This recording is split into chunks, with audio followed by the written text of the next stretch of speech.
Assalamualaikum warahmatullahi wabarakatuh. Halo Sobat Misteri Sunyi Mencekam. Kembali kami hadir bersama Anda. Seperti biasa, kami menyuguhkan cerita-cerita misteri yang menarik untuk Anda simak.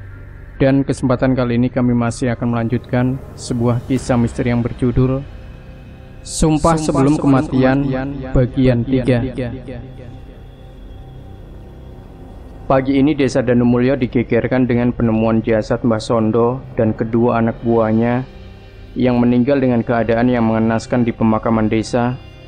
Berbagai kabar menyebar tentang Mbah Sondo yang datang ke desa dengan maksud membantu permasalahan keluarga Raden Sasmito.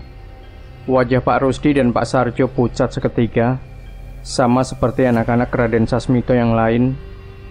Mereka juga sudah melihat wujud langsung dari pocong Lek Samin yang mendatangi rumah mereka masing-masing. Jangankan suruhan gaib Mbah Sondo yang ditugaskan untuk melindungi mereka, Mbah Sondo sendiri tak mampu mengalahkan dendam dari pocong Lek Samin. "Lari mas, aku mau lari dari desa ini," ucap Pak Sarjo cemas. "Buat apa? Erna yang jauh di Surabaya saja juga bernasib sama. Tapi kita harus gimana? Mbah Sondo saja nggak bisa apa-apa." Angin dingin berembus meniup tengkuk mereka berdua. Saat itu matahari sudah cukup tinggi, tapi mereka berdua benar-benar merasa kedinginan, seolah ada yang memantau mereka. Kabar mengenai kematian Mbah Sondo menyebar ke saudara-saudara Pak Rusdi yang lain. Mereka semakin khawatir dan mempertanyakan pada kakak tertuanya itu tentang nasib mereka. "Kita sudah lihat sendiri mas, pocong itu benar Samin," ucap Bu Kusuma yang mendatangi rumah Pak Rusdi. "Semalam ada sosok suruhan Mbah Sondo yang melindungi. Sekarang gimana?" tambahnya lagi. Kali ini Pak Rusdi tidak lagi keras kepala. Ia sudah melihat adiknya mati dan sudah melihat sendiri sosok pocong yang mengincar keluarga Sasmito. Ia pun meminta adik-adiknya untuk sekali lagi berkumpul di kediaman Raden Sasmito untuk mencari solusi tentang masalah ini. Katanya keluarga Raden Sasmito lagi diteror pocong Lek Samin. Lah, bukannya dia adiknya sendiri? Masa neror keluarganya sendiri? Lah, kamu belum tahu? Pas kematian Lek Samin, ada tulisan kalau dia akan menuntut balas atau kematian Lek Indri. Desas-desus tentang teror pocong yang mengincar keluarga Sasmito semakin tersebar. Terlebih keberadaan Mbah Sondo yang memang dipanggil Pak Rusdi membuktikan bahwa keluarga Raden Sasmito benar-benar diteror oleh pocong Lek Samin. Hal itu berdampak cukup besar pada mereka. Warga mulai menjaga jarak dan usaha mereka mulai tersendat karena takut dengan keberadaan pocong Lek Samin yang mungkin bisa ada di mana saja di sekitar mereka. Setelah selesai dengan pekerjaan mereka masing-masing, Pak Rusdi dan yang lain pun mendatangi lagi rumah Bu Siti di kediaman Raden Sasmito. Saat itu waktu sudah menjelang petang. Bu Enggar dan Bu Kusuma sudah menunggu dengan cemas di sana. Namun mereka belum masuk karena sudah beberapa kali mereka mengetuk pintu, tapi Bu Siti tidak kunjung keluar. Mereka mengira Bu Siti dan keluarganya sedang keluar. Awalnya Pak Rusdi dan Pak Sarjo ikut menunggu. Namun setelah beberapa saat mereka curiga dengan suara yang muncul dari dalam rumah. Terlebih lampu di dalam menyala, walau dari jendela tidak terlihat adanya aktivitas seorang pun di dalam rumah. "Siti, Siti, ini kami," panggil Pak Rusdi sembari mengetuk pintu rumah Bu Siti. Sayangnya tetap saja tidak ada jawaban dari Bu Siti di dalam rumah. Semakin lama mereka menunggu, mereka pun semakin bingung, terlebih hari sudah semakin malam. Tap, tap, tap, tap. Terdengar suara beberapa warga yang berlari dengan wajah pucat melewati rumah Bu Siti. Pak Rusdi dan yang lain pun berdiri dan mendekati mereka. "Mas, kenapa lari-lari? Sampai ngos-ngosan gitu?" tanya Bu Enggar. "Pak, Bu, mending cepat pergi dari sini. Di sana..." Orang itu berusaha mengatur nafasnya untuk terus berbicara. "Di sana pocong." "Jangan ngada-ngada kamu," ucap Pak Rusdi. "Terserah Pak, mendingan malam gini jangan keluar rumah, kapok saya. Mending Pak Rusdi dan yang lain pulang juga," Balasnya yang segera melanjutkan perjalanannya untuk mengamankan diri. Walau terkesan tak percaya, tapi Pak Rusdi dan yang lain sebenarnya pucat mendengar ucapan warga desa itu. "Gimana mas? Masih mau nungguin Siti?" tanya Bu Kusuma. "Kalau kita kembali juga nggak aman kan?" balas Pak Rusdi. "Tapi paling nggak aku bisa tahu kalau suami dan anak-anak saya aman," tambah Bu Enggar. Mereka pun mulai ragu dan memutuskan untuk pulang. Namun sebelum pulang mereka mencoba mengetuk lagi pintu rumah Siti. Mungkin saja Siti hanya ketiduran dan tidak menyadari kedatangan mereka. Lampu di dalam rumah Siti menyala, gorden pun tidak tertutup. Pintu terkunci dari dalam. Kondisi itu biasanya menandakan bahwa ada orang di dalam rumah. "Siti, kamu di rumah ndak?" teriak Bu Kusuma. Ia melongo beberapa kali, memastikan bahwa memang tidak ada orang di rumah. Bu Kusuma pun berbalik dan menggeleng, menjelaskan bahwa sama sekali tidak ada tanda-tanda jawaban. Tapi sebelum mereka memutuskan untuk pergi, tiba-tiba terlihat seseorang dari dalam rumah. Ia berjalan melintasi ruang tengah. "Siti, Siti!" teriak Bu Kusuma. "Tok tok tok." Sembari mengetuk, mereka berusaha memancing perhatian Siti. Namun saat orang itu semakin mendekat, mulai terlihat bahwa sosok itu bukan Siti. Itu..." Wajah Bu Kusuma seketika pucat. "Kenapa Kusuma?" tanya Pak Sarjo. Bu Kusuma tak mampu berbicara, ia hanya menunjuk sosok seseorang yang ada di dalam rumah. Mereka pun memperhatikan ke arah mana Bu Kusuma menunjuk. Memang ada seseorang di sana yang sedang berjalan. Namun untuk mereka, itu adalah hal yang tidak wajar. Yang ada di dalam rumah itu adalah Lek Samin. Enggak mungkin. Samin sudah enggak ada," tolak Bu Enggar. Bu Enggar tidak mempercayai apa yang ia lihat. Sosok itu benar-benar Lek Samin, adiknya yang paling ragil. Seolah menyadari bahwa keberadaannya diketahui oleh Pak Rusdi dan yang lainnya. Sosok yang menyerupai Lek Samin itu menoleh ke arah mereka, yang hanya bisa menatap dari kaca jendela dan pintu rumah. Sosok itu tersenyum dengan wajah pucatnya. Senyumnya terlihat mengerikan, seolah menyimpan maksud yang tidak biasa. Ia melangkah menuju satu tempat yang mereka sadari bahwa itu adalah tempat yang telah disembunyikan orang tuanya dari mereka selama puluhan tahun. Sebuah ruangan di belakang lemari. Wujud menyerupai Lek Samin itu berjalan, namun di tengah jalan, samar-samar ia berubah menjadi sosok dengan kain kafan penuh darah dan melayang masuk ke dalam ruangan itu. Pak Rusdi dan yang lain menelan ludah melihat pemandangan itu. "Siti, jangan-jangan Siti..." Pak Sarjo mulai khawatir. Mengingat apa yang terjadi pada Erna, tidak menutup kemungkinan kejadian serupa juga terjadi juga pada Siti. "Buka Siti, buka!" teriak Bu Kusuma yang terus mencoba menggedor-gedor pintu, tapi tetap saja tidak ada jawaban. Pak Sarjo mencari akal dengan memecah kaca pintu dan menggeser engsel kunci dengan memasukkan tangannya ke dalam lubang bekas kaca itu. Pintu terbuka. Mereka yang awalnya ingin bergegas mencari keberadaan Siti terhenti sejenak. Keberadaan pocong itu juga membuat mereka khawatir akan keselamatan mereka sendiri. "Nunggu apa lagi? Ayo, aku nggak mau ninggalin Siti sendirian," teriak Bu Enggar. Rasa khawatirnya mengalahkan rasa takutnya. Ia pun bergegas diikuti dengan Pak Rusdi dan yang lain. Pintu itu terbuka. Pintu menuju sebuah ruangan yang selama ini selalu tertutup. Pak Rusdi tahu di sanalah awal mula semua tragedi ini dimulai. Cahaya oranye yang menyala, mereka ingat itu adalah cahaya dari satu-satunya lampu minyak yang ada di ruangan itu. "Mas, Mbak," terdengar suara seorang perempuan dari dalam ruangan itu.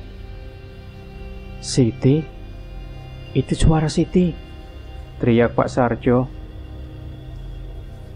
Kita mau masuk ke situ lagi? Tanya Bu Kusuma. Siti ada di sana. Bisa aja dia bernasib kayak Erna kalau kita tinggalin di sana, teriak Bu Enggar. Pak Rusdi menelan ludah. Beberapa bulan sebelumnya dialah yang menemukan ruangan itu berdasarkan petunjuk surat wasiat dari ayahnya, Raden Sasmito. Ia sama sekali tidak menyangka akan memasuki ruangan itu lagi secepat ini. Ada lorong pendek yang memisahkan ruangan tengah dengan ruangan tersembunyi itu. Mereka berjalan mengikuti arah cahaya yang menyala dan mendapati ruangan yang sangat kotor dan berdebu dan penuh dengan barang-barang kuno dan aneh. Ada topeng hitam dengan hiasan berbulu, tulang kerbau, hingga patung-patung kayu yang bila semakin diperhatikan semakin mengerikan, dan yang mereka cari ada di sana. Siti menatap mereka sembari tersenyum, sementara anak dan suaminya terbaring tak jauh dari dirinya. "Sini Mbak, sini," panggil Bu Siti. Ia melambaikan tangannya memanggil kakak-kakaknya itu. "Siti, mereka kenapa? Ayo keluar. Biar mereka digotong sama Mas Sarjo dan Mas Rusdi," balas Bu Kusuma. "Sini Mbak." Siti tetap memanggil-manggil kakaknya itu. Bu Enggar yang tidak sabar ingin segera mendekat dan membawa Siti keluar. Tapi tiba-tiba Pak Sarjo menarik Bu Enggar melarangnya untuk mendekat. Jangan dekati dia," teriak Pak Sarjo. Bu Enggar kaget. Ia ingin mempertanyakan kenapa. Namun tanpa perlu dijelaskan, Bu Enggar pun segera menyadari keanehan dari adiknya itu. Mata Bu Siti menghitam, kulit wajahnya lebih pucat dari biasanya. "Kak, kamu bukan Siti," tolak Pak Rusdi. Saat itu Siti tertawa nyaring. "Aku ini adikmu, Mas." Jelas seketika mereka berempat bergidik ngeri melihat keadaan Siti. "Siti, sadar Siti," teriak Pak Rusdi, namun ia tidak berani mendekat. Bersamaan dengan itu, tiba-tiba benda-benda di ruangan itu mulai berjatuhan. Ada sebuah guci seukuran pinggang manusia di tengah ruangan itu. Tanpa adanya sentuhan, tiba-tiba guci itu terjatuh dan pecah. Dari guci itu terjatuh sebuah foto dan buhul yang terbuat dari kain kafan, tanah dan gumpalan rambut. Itu adalah foto Indri, istri dari Lek Samin. Mereka tahu dengan pasti benda-benda itu karena mereka yang meletakkan benda itu di guci itu setelah sama-sama bersepakat. Mereka menelan ludah melihat pemandangan itu. Tatap mata Siti berubah menjadi geram. Ada amarah dan dendam pada keempat kakaknya itu. "Kalian membunuh Indri. Kalian mengorbankan Indri. Kalian bertanggung jawab atas nyawa Indri." Siti berucap dengan suara yang berbeda. Bau busuk menyelimuti ruangan itu. Samar-samar dari belakangnya terlihat sosok pocong berwajah hitam. Mereka mengenal dengan jelas bahwa wajah di pocong itu adalah wajah adiknya yang paling kecil, Lek Samin. Di tengah ketakutannya, tiba-tiba sebuah guci yang lebih kecil yang terletak di ujung ruangan tiba-tiba terjatuh. Ada beberapa lembar foto, bungkusan kafan kecil yang berisi benda yang sama, dan jumlahnya ada 9. Itu semua adalah foto dari semua anak-anak Raden Sasmito. Enggak, jangan." Pak Rusdi melihat benda itu. Itu adalah hal yang sama seperti yang ia lakukan pada Indri. Ia segera membayangkan apabila apa yang terjadi pada Indri juga terjadi pada dirinya.